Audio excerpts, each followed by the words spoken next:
안녕하세요. 안녕하세요. 네, 조금 전에 함께 했던 461장 오직 주만 높임을 받으시고,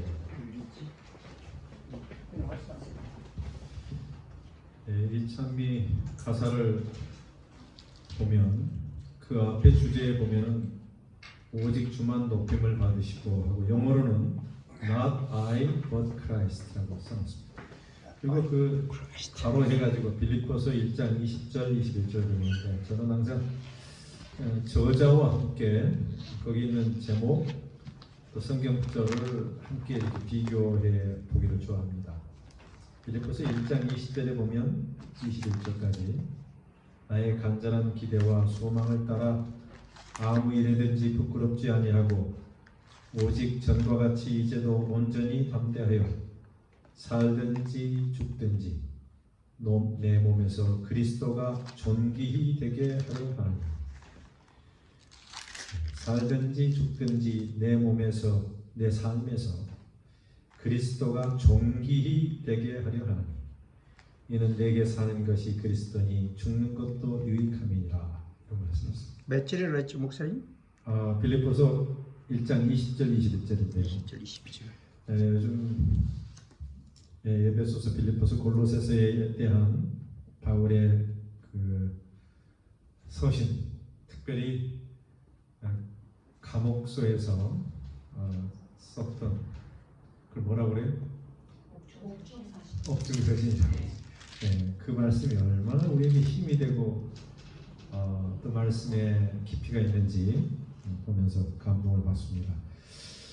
이 찬미도 내가 아니고 not I but Christ, 그리스도가 높임을 받으시고 그리스도가 존귀 여김을 받으신다 라고 하는 그 찬미인데요, 우리의 삶이 일주일 동안 또 그런 투쟁과 함께 그렇게 열심히 살아오신 여러분들을 다시 한번 환영하고 감사하게 생각을 합니다.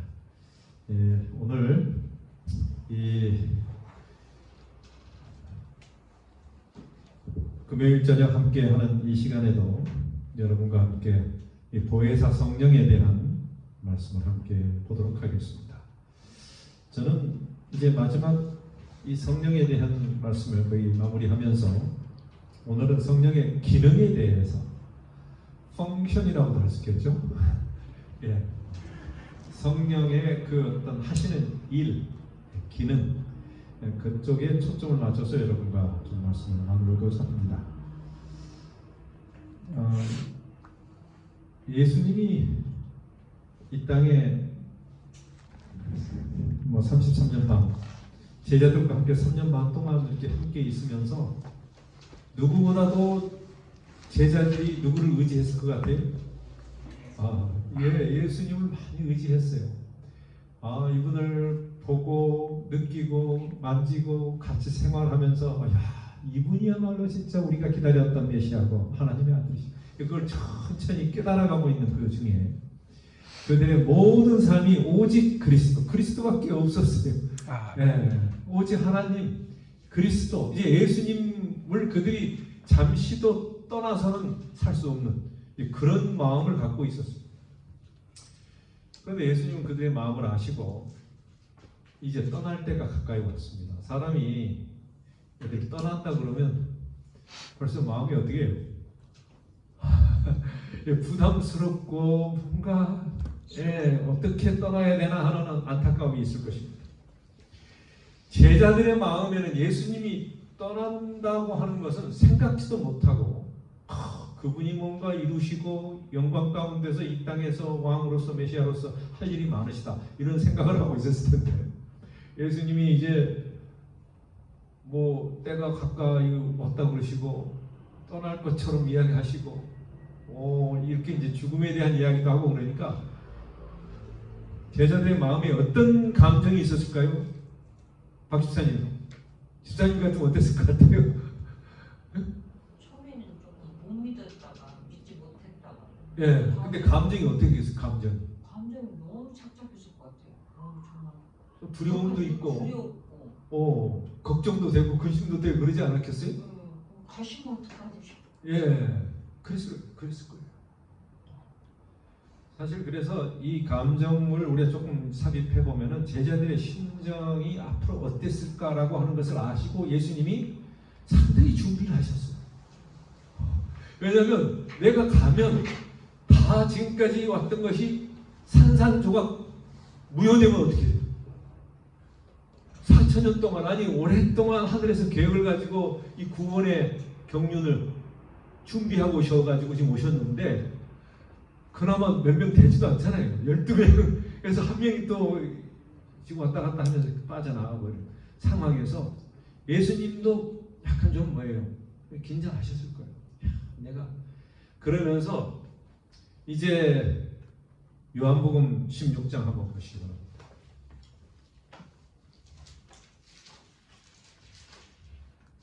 6절에 보면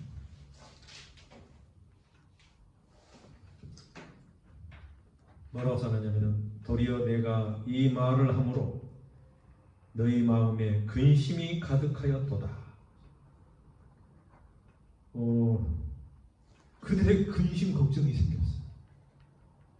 무슨 말을 하시냐면 예수님께서 이제 계속 내가 간다고 하고 또 다른 분이 온다고 하긴 하는데 여기에 대해서 제자들이 상당히 마음이 복잡했어요. 예수님이 그들 주위에 안 계시고 그것뿐 아니라 이제 세상의 반대에 직면하게 될 것이고 핍박과 어려움이 올 것이다라고 하는 것도 그들이 이제 생각하면서 상당히 힘들어했어요. 근데 4절에 보면 이런 말씀이 있어요. 오직 너희에게 이 말을 이른 것은, 다 같이 읽어볼까요? 시작. 오직 너희에게 이 말을 이른 것은 너희로 그 때를 당하면 내가 너희에게 이 말한 것을 기억나게 하려 하며 처음부터 이 말을 하지 아니한 것은 내가 너희와 함께 있었음이니라.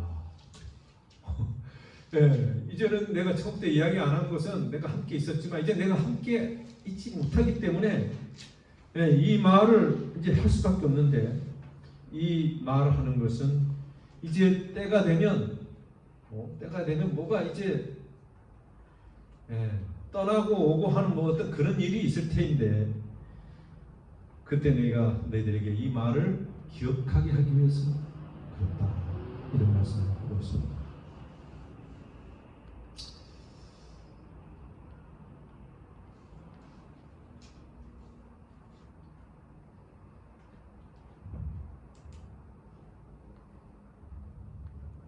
자, 그러면 이 오늘 말씀의 기능적인 것을 보면 성령은 어떤 기능이 있냐면 첫 번째는 교사적 기능이 있습니다.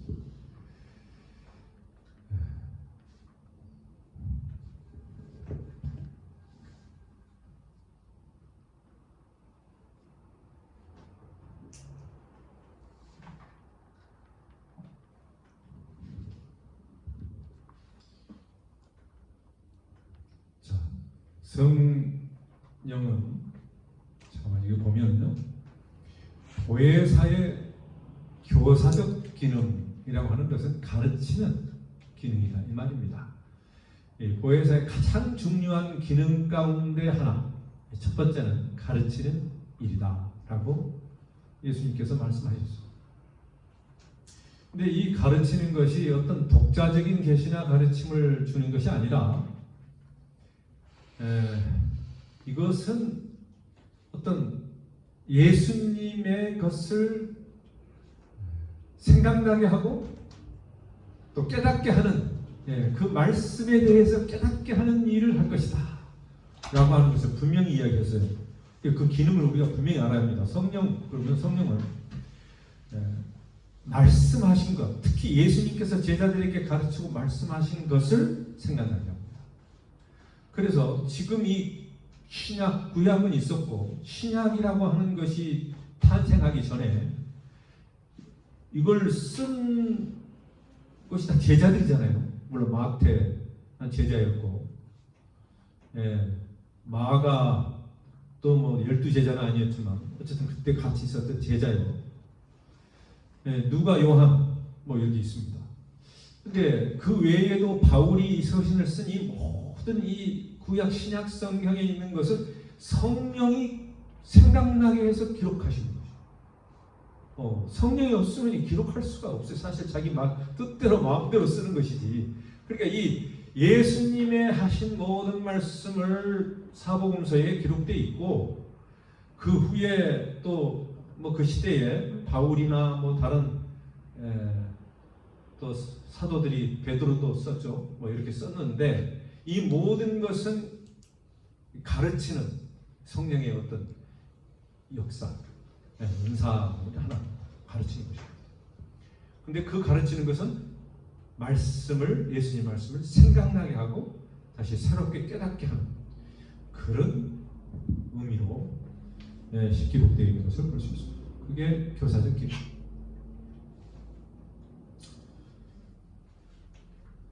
두 번째 기능은 바른 신앙을 깨닫게 하는 기능이 있다. 그래서 신자로 하여금, 성령은 신자로 하여금 바른 신앙의 길을 가도록 축복하는 역할을 하고 있습니다.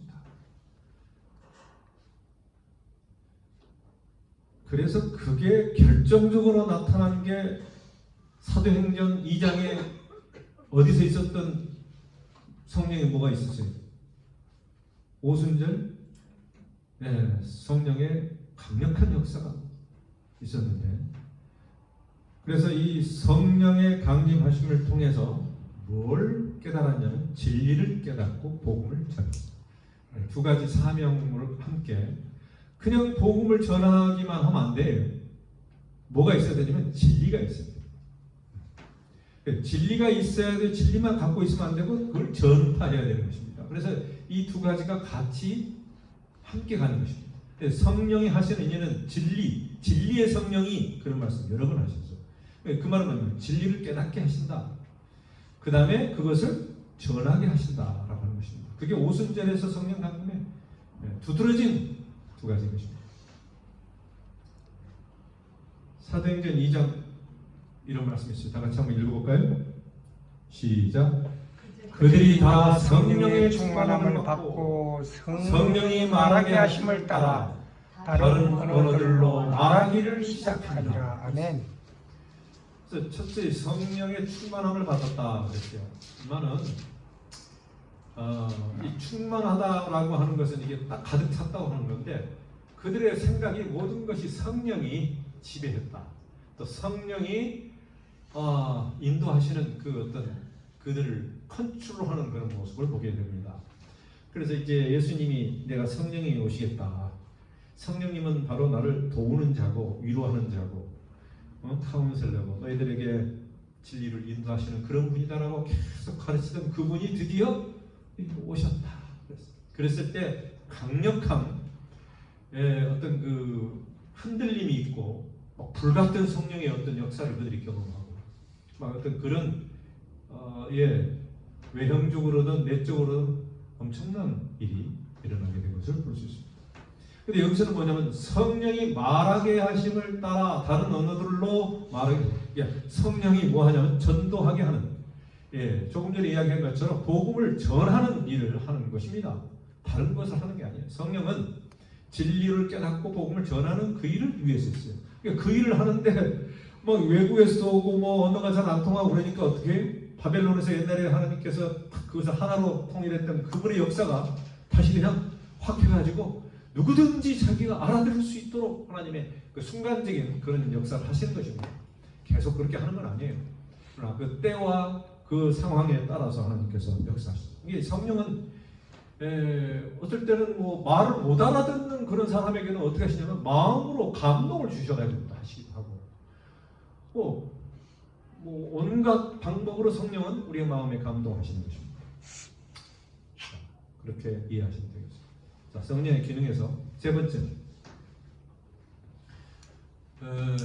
구원을 깨닫게 하는 기능을 하십니다. 그래서 모든 구원은 인간으로부터 오는 게 아니고 하나님의 영으로부터 오게 되고 그 영과 함께 연결되어야 영만이 영을 기뻐할 수 있고 육은 육으로만 가능하다. 이런 말씀을 드립니다. 구원을 깨닫게 하는 기능이.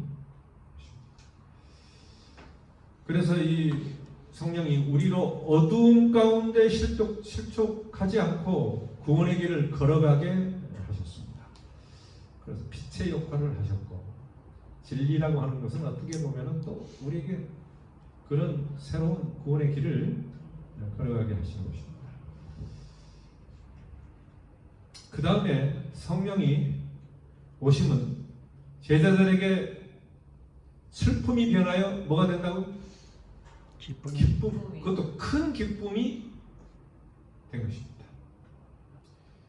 그래서 예수님이 뭐라고 하냐면, 이제 성령이 오시면 너희가 기쁨이 클 것이다. 또 너희가 더 큰 일을 할 것이다. 뭔가 기대를 엄청 주셨는데 어떻게 해서 그렇게 될 수 있을 것 같아요? 김경임 목사님, 네, 뭔 말인지 많이 명상하고 계신 것 같은데 어떻게 생각하세요? 성령이 오시면 제자들에게 슬픔이 변하여 큰 기쁨이 될 것이다. 된 것이다. 어째 될 것이다. 예수님이 돌아가시면서 예, 슬펐는데 그 다음에 성령이 오셔서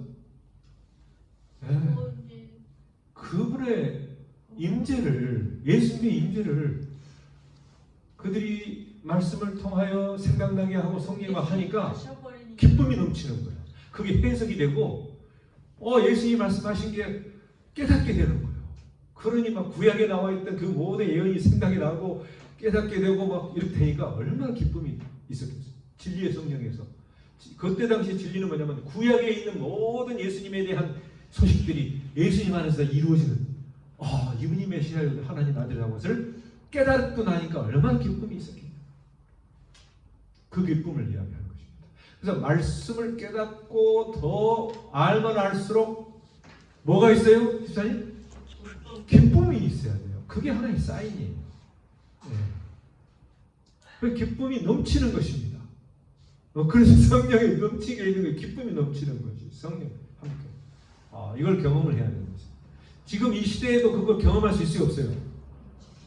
있어요. 여러분 처음에 만약에 내가 개종하고 개신해서 막 진리를 안식 기도를 받아들이고 이 교회가 가지고 있는 세계를 막 들으면은 막 기쁨이 넘쳐. 그걸 경험한 사람은 나 같은 자에게 좀 어리석거나 나는 잘 모르는 자에게 이런 하늘의 진리를 보화를 주셨고요. 깨닫게 하셨고 기쁨이 넘치고.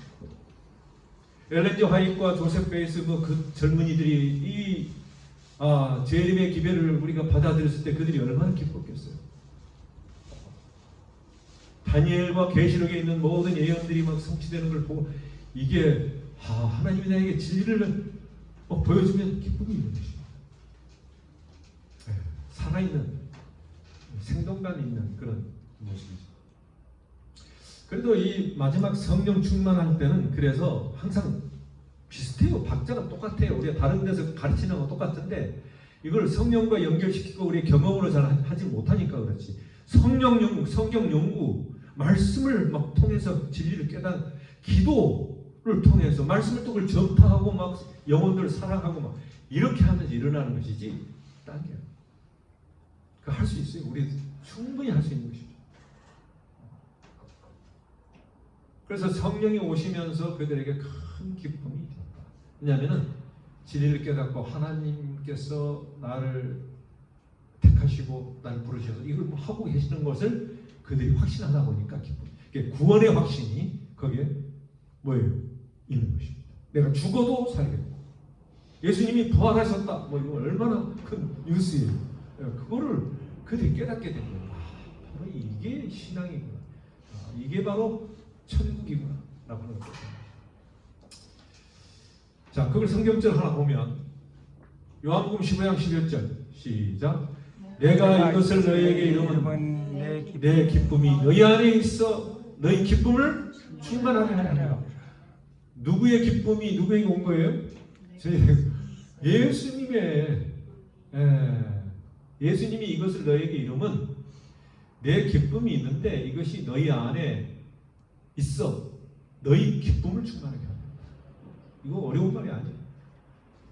그래서 사실 이 기쁨은 그냥 세상에 우리가 느끼는 뭐 즐거움의 어떤 이런 어떤 것이 아니고 예수님이 주시는 기쁨이다. 예수님 안에 있는 것이다. 이렇게 이야기하고 있습니다. 그래서 우리는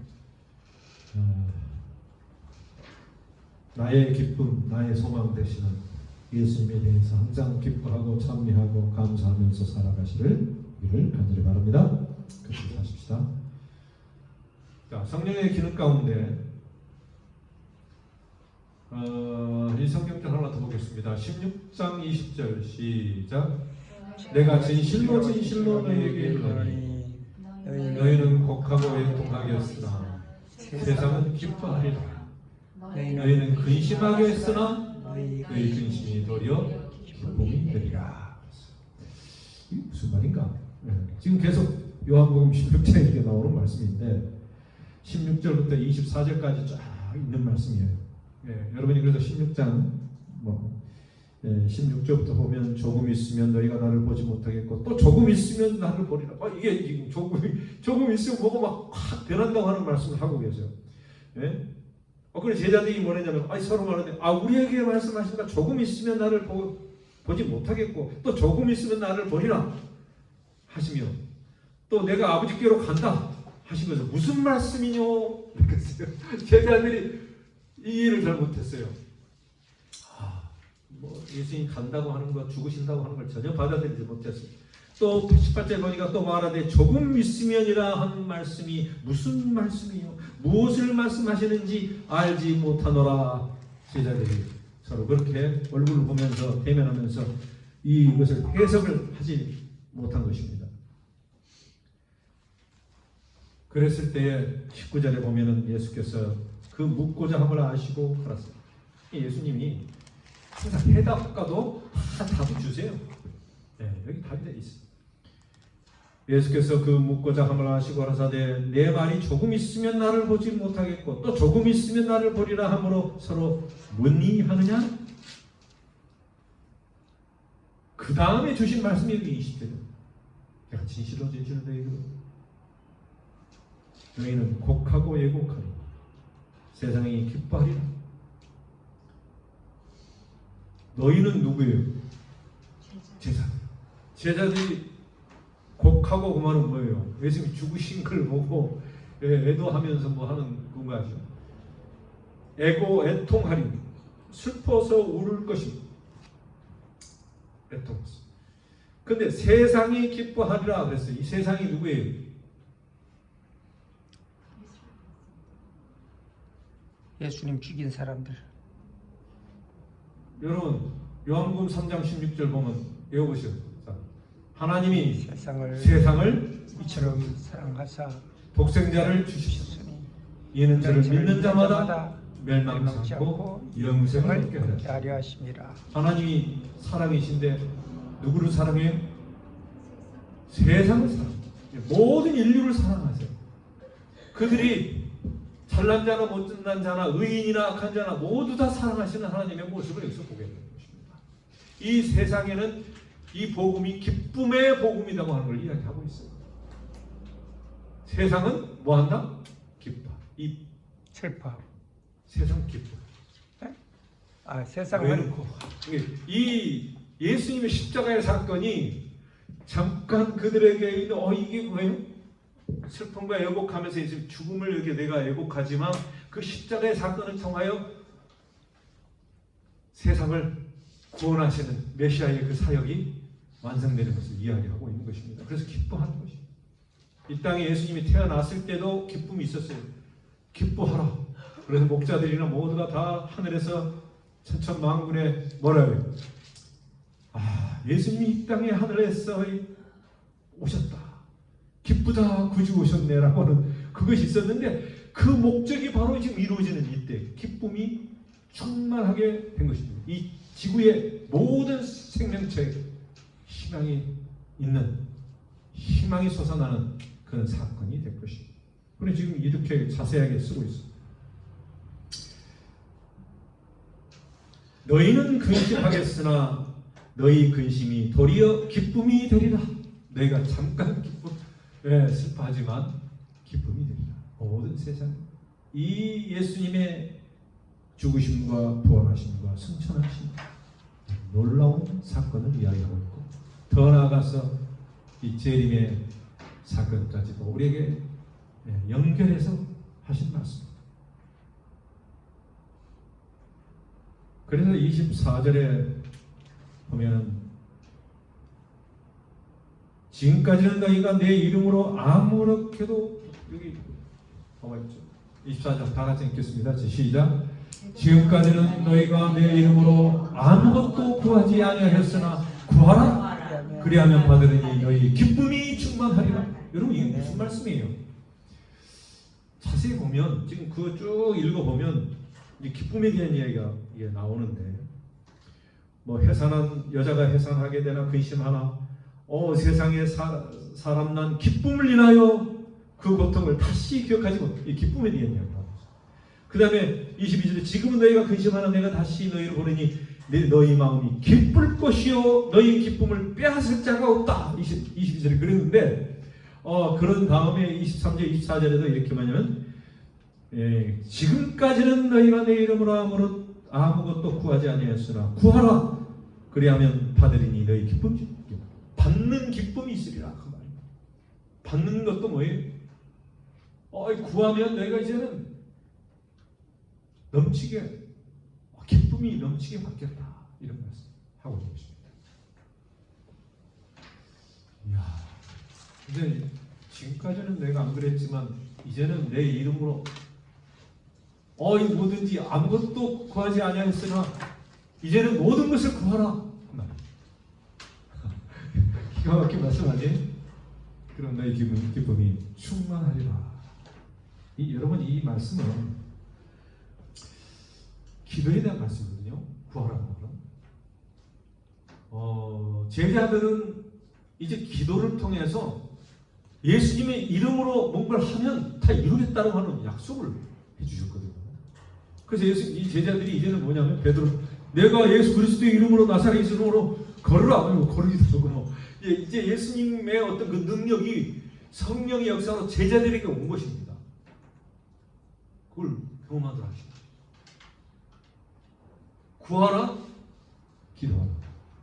그러면 아버지와 예수님과의 새로운 관계를 경험하게 될 것이다. 새로운 관계가 이루어지는 것을 이야기하고 있습니다. 그러니까 제가 그래서 능력이 생겨가지고 능력을 행하는 사람이 된다, 이런 뜻보다도 하나님과 내가 하나가 되는 어떤 그런 놀라운 그 사역을 함께 이루게 되는 어떤 공동체의 그런 모습이 될 것이다 라고 하는 것을 이야기하고, 그 기쁨은 조금 전에 이야기했던 어떤 기쁨이 예수님이 주신 그 기쁨이 오는데, 그것은 영혼을 사랑하는 기쁨이고 또 세상에 대한 하나님의 어떤 그 기쁨을 주는 그 구원의 기쁨을 이야기하고 있는 것입니다.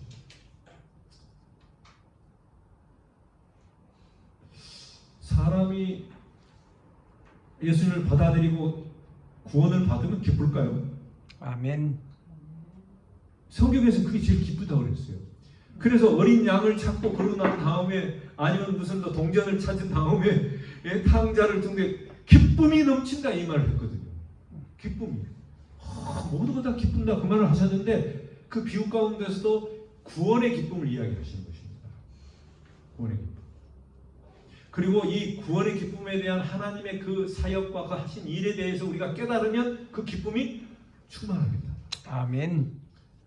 그러니까 뭐부터 생각하냐면, 내가 먼저 구원받고 그것을 깨달은 다음에 그 기쁨이 이렇게 충만하다 보니까 함께 그 기쁨으로 가는 것을 이야기하고 있는 것이에요. 그게 성령의 사역이고, 또 예수님께서 우리에게 주시고자 하시는 능력의 약속이다.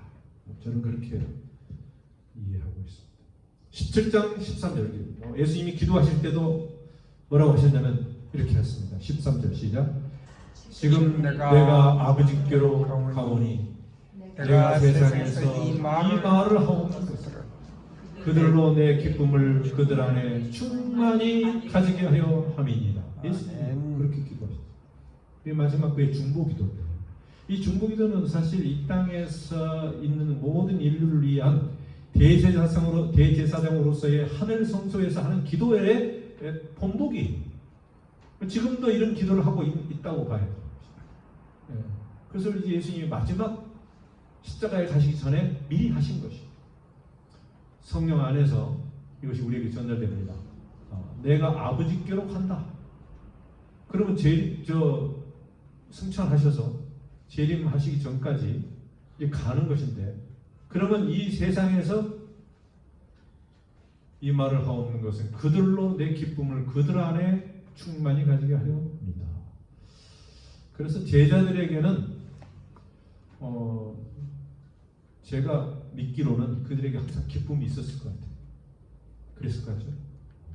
예수님이 갔는데 기쁨이 있을 수가 없잖아요. 슬퍼야 되는데 돌아가시기만 한 게 아니고 부활하셨다니까요.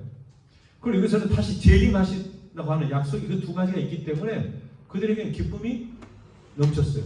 그러니까 우리도 항상 그 두 가지를 확신을 가지고 비교하면서 살아야 돼요.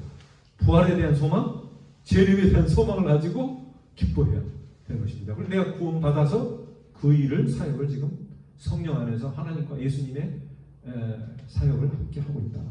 이렇게 생각하는 것입니다. 자, 이제 그 다음에 두 번째는 성령 강림, 성령이 내려오신, 성령을 우리에게 부어주시는 그 결과에 대해서 한번 보겠습니다. 결과라고 보면은 어떻게 보면은 우리가 만약에 성령을 받게 되면 어떤 모습이 될 것인가, 우리 마음에 어떤 변화가 있는가를 이야기하고 있는 것입니다. 조금 전에 기쁨이 있겠죠? 구원에 대한 생각과 진리에 대한 생각, 이걸 쫙 하면 기쁨이 충만하다. 그 다음에 성령이 강림하면 마음에 피스풀함, 이 평안이 오게 됩니다. 그래서 이 바울이 가끔이 아니죠. 종종 편지 쓸 때 제일 앞에 뭐라고 그러면 하나님의 뭐가 있기를? 은혜와 평강이 너희에게 있을지어다. 그 말을 했거든요. 그러니까 그들에게 이 성령이 강림하면서 마음의 평안이 항상 있는 성도, 존재가 되었다고 하는 것을 우리에게 말해주는 것입니다. 근데 만약에 우리가 평안이 없다, 그러면 이건 예수님의 어떤 그 부활하시고 성령이 우리에게 그 깨우친 것을 아직 우리가 깨우침을 좀 더디게 믿거나 충만하지 못했다, 이렇게 생각하십니다. 그러나 이게 충만해야 어떻게 되냐면 이 열 처녀 가운데 다섯 해가지고 기름이 충만하지는 않았지만 어쨌든 끊치지 않는 기름을 소유하고 있어요. 성령, 하나님에 대한 이 우리의 마음 상태가 어때야 될 것을 이렇게 가르쳐주는 말씀입니다. 성령은 우리의 마음과 영적인 것과 관계가 있거든요. 그래서 영적인 것이 우리의 마음을 사로잡게 되어 있어요. 같이 서로 연결되어 있습니다. 성경에서 그것을 마음이란 말을 많이 써요. 잠언도 많이 쓰는데 그걸 이렇게 영적인 것을 연결을 시켜야 뭐가 나와요? 기쁨도 나오고 평안도 나오고 은혜가 나오는 것입니다. 왜냐하면 성령이 주시는 거니까, 하나님이 주시는 것이니까 그게 나와요. 평안이 오게 되어 있습니다. 자, 두 성경절을 보겠습니다. 계속해서 14장 26절 시작. 보혜사하고 아버지께서 내 이름으로 보내실 성령, 그가 너희에게 모든 것을 가르치고 내가 너희에게 말한 모든 것을 생각나게 하리라. 평안을 너희에게 끼치노니 곧 나의 평안을 너희에게 주노라. 내가 너희에게 주는 것은 세상이 주는 것과 같지 아니하니라. 너희는 마음에 근심하지도 말고 두려워하지도 말고. 우리 마음에 관한 것을 얘기하고 있어요. 평안이라고 하는 것은 우리 마음에서 성령님이 주신다고 했거든요. 그래서 나의 평안을 너희에게 주겠다. 이 세상이 주는 것 같지 않는 어떤 하나님이 주신 평안, 그거는 근심과 두려움도 없는 그런 것입니다. 그래서 성령께서 우리에게 뭐를 가르치시고 생각나게 하면서 우리 마음속에 평안도 심어주시겠다, 기쁨도 주시겠다, 이런 말씀을 하고 있는 것입니다. 자, 그 다음에 이 평안에 대해서 조금만 더 생각해 보면, 구약에서는 히브리어로 인사할 때 유대인들이 어떻게 인사를 했냐면 샬롬 이렇게 인사를 했어요. 샬롬. 다시 한번 샬롬 해봅시다. 샬롬. 예수님 시대에 그렇게 지금 살았어요. 그분 지금도 뭐 유대인들이 그렇게 합니다만 샬롬. 예, 샬롬이라고 하는 뜻이 뭐예요? 평안을 빈다. 하나님이 우리에게 원하시는 인사도 평안이에요. 우리 한국말로는 안녕이잖아요. 그것도 상당히 좀 비슷한 게 있어요. 예, 안녕하십니까, 평안하십니까. 상당히 좋은 말이고, 또 신약에서는 이것을 에이레네, 헬라어로 그렇게 했습니다만, 성경에서 자주 쓰는 말 가운데 하나가 그리스도 안에서 평안입니다. peace. 평화가 있어요. 평안과 평화도 똑같은 거예요. 그래서 우리가 하나님께 기도하는 것도 평화와 평안을 위해서 기도하는 건 참 좋은 거라고 생각이 듭니다. 첫째, 내 마음에 뭐가 있어야 돼요? 평안이 있어야 돼요. 예. 불안해하지 마라. 예수님이 뭐 누가 나타났어요? 전에 마리아에게 나타나기도 하고 뭐 이렇게 나타나면 두려워 말라, 평안하라, 이런 말을 하셨어요. 하나님이 여기 나타날 때 좀 물론 무섭기도 하고 두렵기도 하고 뭐 이런 게 있었습니다만은, 하나님은 항상 우리에게 평안하기를 원하시니까 그런 말씀입니다. 평안하라. 그다음에 두려워 말라, 이런 말도 많이 하시잖아요. 그다음에 이 평안이 있으려면은 우리 박주사님, 평안하기 위해서는 마음에 벌써 뭐가 있어야 되겠어요? 우리 일반적으로 신앙하는 사람이 뭐가 있어야 두려움이 없고, 걱정, 근심 없고, 그러면 뭐가 있어야 돼요? 하나님의 함께하신다는 확신이 있어요. 믿음. 믿음도 이 평안과 관계가 있어요, 없어요? 있습니다. 그러니까 평안하라 그 말에는 믿음에 대한 뭐가 있어요? 믿음이 있어요. 이 말도 포함되어 있는 거예요. 갑자기 평안이 생기는 게 아니에요. 그래서 항상 여호수아에게도 말씀하시고, 갈렙과 여호수아 뭐 그들한테 믿음이 있을 때에 하나님의 평안과 평화를 이렇게 이야기했던 것입니다. 그렇잖아요. 그리고 그들이 뭘 생각했냐면, 하나님이 나를 인도해 주신다, 함께 하신다고 하는 생각을 할 때 평안이 있고 믿음이 생깁니다. 그게 믿음과 평안이 함께 가는 것입니다.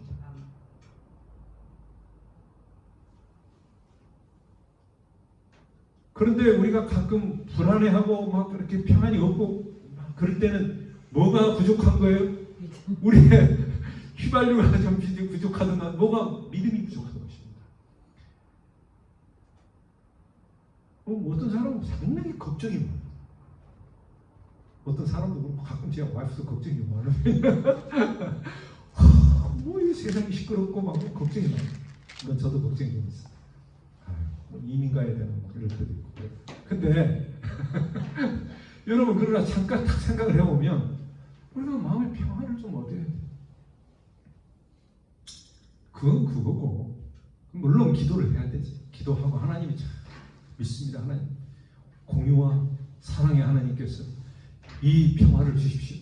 이 나라에 번영을 주십시오. 번영만 주면 안 돼. 그들이 하나님을 잘 모르면 하나님을 두려워한 마음으로 그러면서 잘 되게 해주시고, 하나님 안에서. 그러지만 그 모든 걸 생각하면서 평안이 있다고 하는 것은, 평안은 마지막 코스예요. 마지막 코스. 믿음의 어떤 결실이요, 참 성숙한 성령과의 어떤 교통을 통해서 얻어지는 평안. 누구의 평안이에요? 예수님이 평안을 주겠다.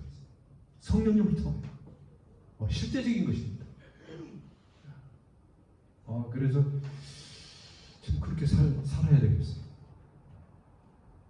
내가 혹시 시련을 당하고 어려움을 당하고 건강에 손해를 보거나 만약에 뭐 어떤 사고를 하거나 어떤 일이 있어도 그 평화를 잊지 않는다고. 그거 중요한 것입니다.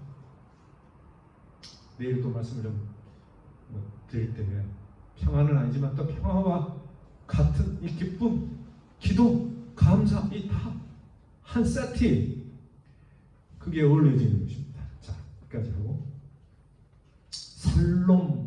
샬롬 그렇죠? 이 평화 샬롬이라고 하는 이 인사에는 하나님께서 마음에 평안을 주시기를 기원함으로써 만사가 형통하기를 기원하는 의미를 함축하고 있습니다. 그러니까 이게 한국말로 안녕하세요 이 말은 그 의미가 잘 안 들어. 하나님이 우리의 마음에 평안을 주시고 또 안전을 주시고 그걸 기도하는 마음으로 이게 형통하기를 바라는 그렇게 하면서 인사하면 더 좋게 하겠죠. 근데 샬롬은 그런 의미. 그래서 우리 교회도 진짜 샬롬이라고 하는 인사를 하면 좋겠어요. 평안을 빌면서 하나님의 평화와 평안이 함께 하시기를 기원합니다. 아멘. 거기에는 형통도 포함됩니다. 이게 근본적으로 달라요. 세상이 주는 평안과 하나님이 주는 평안은 완전히 다른 것입니다. 세상에 뭐가 있다고 그냥 우리가 쫓아다니고 뭐 따라 해도 거기는 진정한 행복이나 평안이 없어요. 있어요, 없어요? 없다니까요. 왜냐하면 성경에서 분명히 없다고 그랬어요. 세상에 없어요. 이 사탄에 주는 이 세상에서는 지금 없어요. 평안을 하나님이 주시기 위해서 이 땅에 오셨어요. 그러니 우리는 이 평화가 예수님으로부터 오기도 하고 결국에는 우리가 하늘을 향하게 될 때 하늘 백성으로 영적인 백성이 될 때 진정한 마음의 평화가 오는 것이지 이 땅에서 아무리 발버둥 쳐도 그걸 얻을 수가 없는 것입니다. 이 평안은 하나님으로부터 기원하는 평안으로 죽음까지도 초월할 수 있게 한다. 그러니 이 세상에 죽음보다 두려운 게 어디 있어요? 그것도 초월하게 하는 것이 하나님이 주신 평안이니 이 평안을 막을 수 있는 것이 없다고 하는 것입니다. 주님은 우리에게 참 평안을 주시기 위해서 친히 십자가에 달리심으로 하나님과 인간과의 사이에 화목제물이 되셨다. 이게 성경은 얘기합니다. 하나님이 우리에게 원수되었던 이 관계를 예수님이 십자가에 돌려 돌아가심으로 화목제물이 되어서 하늘과의 평화가 이루어졌다. 그것을 평화의 약속이라고 하는 것입니다. 하나님께서 이것을 하나의 원칙으로 딱 이 예정해 놓으셨어요. 약속인데. 그래서 이 평안을 누구든지 값없이 받을 수 있도록 하셨고 이 십자가에서 이루신 예수님의 승리와 그분의 어떤 이 희생과 또 고통을 통하여 이루셨습니다. 그래서 승리하신 주님을 따라가면 우리는 영원히 하늘나라에서까지 평화를 이루며 살 수 있는 것입니다. 에베소서 2장 1절 우리 에베소서를 계속 봅니다만 2장 1절에 뭐라고 그랬어요? 그는 허물과 죄로 죽었던 너희를 살리셨도다. 죄로 죽었던 너희를 살리셨다. 허물과 죄는 같은 것 같기도 하지만 성경에서는 허물은 트랜스그레션 어쨌든 이 원래 하나님과의 관계가 허물어져서 오는 어떤 관계적인 차원에서 허물을 이야기하고 있어요. 원죄라고도 이야기합니다. 어쨌든 하나님이 우리와의 어떤 그 관계가 끊어지면서 오는 그 죄, 죽었던, 그래서 우리가 죄인이 됐어요. 그 다음에 죄로, 이 죄라고 하는 것은 우리가 그러면서 하나님을 반역하고 여러 가지 십경을 어기면서 죽어가는 것입니다. 그래서 그런 자들을 살리셨다. 성경과 본문에는, 이 본문이라고 하는 뭐 요한복음도 포함되어 있습니다. 인간을 향한 하나님의 지극한 사랑이 묘사되어 있습니다. 그리고 요한은 또 요한 1서에 있는 말씀을 통해서 이렇게 이야기합니다. 4장 9절에 한번 읽어보겠습니다. 시작. 하나님의 사랑이 우리에게 이렇게 나타난 바 되었으니 하나님이 자기의 독생자를 세상에 보내시는 그로 말미암아 우리를 살리려 하십니다. 사랑은 여기 있으니 우리가 하나님을 사랑하는 것이 아니요 하나님 우리를 사랑하사 우리 죄를 속하게 하여 화목제물로 그 아들을 보내셨습니다. 그래서 요한 1서에서는 상당히 구체적으로 하나님의 사랑에 대해서 묘사하고 있어요. 그 묘사 가운데는 뭐가 되어 있냐면 자기의 독생자를 보내셨다. 요한복음 3장에도 그런 말씀하셨지만, 그 다음에 여기서는 구원한다 이 말보다는 살리려 하셨다. 죽은 자를 살리기 위해서 그러신 것이다. 그래서 이 세상에서 죽었던 자가 살아나면 얼마나 기쁘겠어요. 어떤 그런 거예요. 거의 죽었는데 암에 걸렸든 어쨌든 죽었는데 살아나면 제 2의 인생을 살면서 얼마나 기쁜지 모르는 것입니다. 만약에 죽었던 누가 그냥 살아나면 얼마나 좋겠냐. 그것이 바로 우리 하나님께서 이루어놓으신 것입니다. 살리려 하시고 우리에게 기쁨을 주셨어요. 그 다음에 사랑은 여기 있는 사랑을 정의합니다. 하나님은 사랑이신데 우리가 사랑한 게 아니고 하나님이 우리를 사랑하십니다. 그 뭐가 달라요? 주체가 다르죠? 이게 사실 우리가 먼저 사랑했다가 아니라 우리는 사랑이 사실 없어요. 하나님의 사랑을 배우고 깨닫고 한 다음에 그 사랑을 배워서 아니면 사랑을 받아서 그 사랑을 하는 것입니다. 그래서 하나님이 우리의 죄를 속하기 위하여 이 죄의 죄를 깨닫게 하고 용서하시고 속하기 위하여 화목제물로 그 아들을 보내셨다. 이게 성경에서 말하는 복음이고 굿뉴스, 희소식입니다. 기쁨의 소식이라고 그러죠. 이것까지가 이제 성령의 메시지, 세 번째 메시지로 말씀하고 있는 것입니다. 이 사랑은 보혜사 성령이 강림하심으로써 더욱 구체화되었습니다.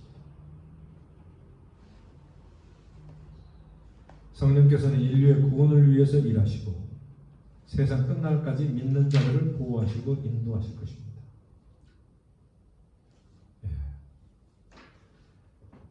사랑의 보혜사 성령.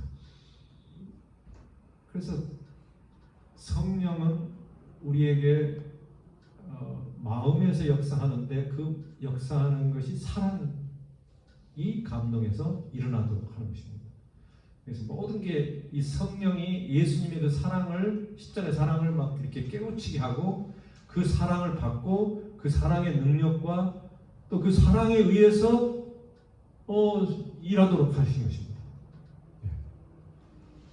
그래서 요한복음 14장 15절에도 보면 너희가 나를 사랑하면 나의 뭐예요? 계명을 지키리라. 그 다음에 14장 21절에 나의 계명을 지키는 자라야 나를 사랑하는 자다. 나를 사랑하는 자는 내 아버지께서 사랑을 받을 것이요 나도 그를 사랑하여 그에게 나를 나타내리라. 이런 말씀하셨어요. 14장에 보면은 이 계명에 대한 이야기가 나오는 것입니다. 그 다음에 14장 23절에 보면 예수께서 대답하시되 사람이 나를 사랑하면 내 말을 지킨다. 이게 사랑하면 내 계명을 지킨다고 됐고 사랑하면 내 말을 지킨다. 십계명을 포함해서 있네요. 내 아버지께서 그를 사랑하실 것이요 우리가 그에게 뭐라고 했어요? 14장 23절에 거처를 우리가 저에게 와서 거처를 저와 함께 하리라. 함께 동거하시겠다 이 말씀하셨어요. 뭐 계속 그렇게 나오는 것입니다. 그 다음에 24절에도 나를 사랑하지 않은 자는 내 말을 지키지 아니하리니 그래서 너희가 듣는 말은 내 말이 아니요 나를 보내시는 아버지의 말씀이라. 사랑하는 자와 사랑하지 않는 자의 구별은 말을 듣느냐 안 듣느냐, 지키느냐 안 지키느냐에 달려있다. 이렇게 요한은 설명하고 있습니다. 성령께서는 이 구원을 위해서 일하시고 믿는 자들을 보호하시고 인도하신다 말씀하셨어요. 자, 그 다음에 사랑받는 신자들은 여기서 이제 사랑받는 신자로 표현했습니다. 주께서 가르치신 계명을 지킴으로써 하나님의 사랑에 감사하며 보답하는 생활을 해야 할 것입니다. 이게 어떤 결론적으로 성령이 우리에게 주시는 메시지. 그래서 사랑받는 신자들은 그 사랑받는다고 하는 것을 계명을 지킴으로써 사랑에 감사하며 보답하는 생활을 하는 것이다. 이게 우리 그리스도인의 변화된 모습을 이야기하고 있습니다. 끝으로 이것이 하나님을 사랑하는 증거다. 이러한 자는 위로부터 오는 참 평안과 영생을 누리게 될 것입니다. 여러분도 저도 하나님이 하늘에서 주시는 예수님이 주시는 그 하늘의 평안과 영원한 생명 살리라 라고 하신 그 생명을 통하여 우리가 더 성령 안에서 삶을 살고 거듭난 삶을 살고 진짜 주님이 우리에게 주시고자 하시는 넘치는 축복을 받아 누리시는 여러분과 제가 되기를 예수 그리스도의 이름으로 간절히 축원합니다. 아멘. 기도하겠습니다. 하나님 아버지, 주님을 사랑하느냐라고 베드로에게 3번 물으셨습니다. 아버지 하나님, 우리도 주님을 참으로 사랑합니다. 또 사랑하기를 원합니다. 주님이 또 아십니다. 그 사랑이 진실되기를 원하오니 우리가 주님의 말씀, 모든 말씀 순종하며 살게 해 주시옵소서. 주님의 놀라운 구원을 확신하게 하시고 매 순간 성령과 함께 우리의 삶이 예수님을 닮아가는 삶이 되도록 도와주시기를 예수 이름으로 간절히 기도드립니다. 아멘. 주기도록 하겠습니다.